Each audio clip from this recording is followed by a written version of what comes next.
Hoje eu quero trazer para você algumas informações sobre a utilização da cola cirúrgica, aquela cola que é utilizada por vezes na cicatriz da cirurgia. E a polêmica é, será que faz diferença no resultado final a utilização da cola e não da utilização da sutura cirúrgica tradicional? Esse é o assunto de hoje. É sempre muito comum a gente encontrar no consultório essa dúvida sobre a utilização da cola. É muito comum quando a gente está explicando sobre a cirurgia, sobre a colocação de um implante, uma plástica de mama, uma cirurgia de reconstrução mamária, a paciente pergunta sobre se será utilizada a cola para fazer então a sutura final, ali, o fechamento final da pele. E vou te dizer, na prática, o que eu vejo aqui no Brasil, especialmente aqui no Brasil, é que as mulheres, elas parece que têm uma adoração por dizer que na cirurgia dela foi utilizado cola, como se isso fosse uma coisa melhor. Tá? E, na minha opinião, isso não é verdade. Tá? Eu vejo que na nossa prática da cirurgia, o que a gente utiliza, via de regra, é a sutura com fio, e o resultado é muito bom. A cola cirúrgica eu tenho utilizado em algumas situações muito específicas, né? E aqui eu tenho um modelo de cola, essa aqui é a da Dermabond, da Prinio, não tenho nenhum conflito de interesse em falar o nome do produto. Essa cola é interessante, porque quando eu faço a plástica mamária, a mamoplastia, nós temos uma grande área de sutura. As suturas são muito extensas, então com isso eu consigo ganhar tempo na cirurgia. E essa cola, além do produto, que é a cola que vem aqui, como a gente passa ela como um pincel, ela vem uma tela que a gente aplica sobre a pele e aplica em cima dessa tela essa cola. Tá?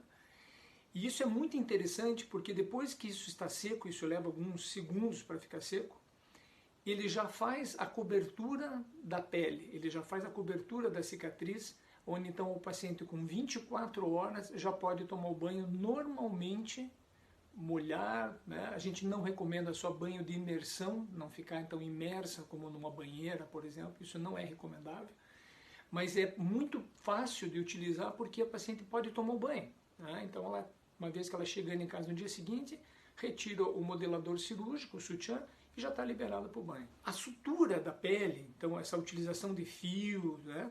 Isso depende de alguns fatores, principalmente o tipo de material que o cirurgião vai utilizar, então qual é o tipo de fio que ele utiliza na sutura, e um outro ponto importante, como o cirurgião faz a sutura. Né? Eu também costumo brincar com as minhas pacientes, cirurgia é artesanato, né? Não se tem um artesão igual ao outro. Então essa variação do tipo de ponto, de como ele faz a sutura, faz a diferença no resultado final. Alguns outros fatores relacionados a essa questão da cicatrização cirúrgica são questões do paciente, são questões intrínsecas do paciente. Então essa reação que o paciente vai fazer na sutura em relação ao fio, à utilização de cola, essa forma com que a pele cicatriza pode, em alguns casos, trazer algumas alterações na cicatriz, como, por exemplo, cicatrizes hipertróficas, ou, em alguns poucos casos, mas que pode acontecer, a cicatriz chamada de queloide. Então, o queloide é uma condição do paciente. Ele tem uma alteração no processo de cicatrização, fazendo uma cicatriz alargada, alta, por vezes associado com desconforto, com dor, né, coceira, isso é muito comum. Então, o que eu, na minha opinião, para as cirurgias do nosso dia a dia, as cirurgias comuns, não faz diferença em utilizar a cola cirúrgica. Agora, eu vejo que em algumas cirurgias, como por exemplo na minha área, na mamoplastia, eu tenho utilizado, tenho recomendado ao paciente, porque eu vejo que eu consigo ter uma qualidade melhor ao final, depois da evolução da cicatriz cirúrgica, depois de 1 ano, depois de 2 anos. E aqui também cabe lembrar que a utilização dessas colas, por vezes o convênio não cobre. Então isso também a gente tem que ponderar com o paciente, porque é um custo a mais que o paciente pode ter na cirurgia, além de todos os custos com o hospital, com o anestesista, com o custo de material. Então fica aqui a minha opinião e fica aqui a minha dica para você. E até o próximo vídeo.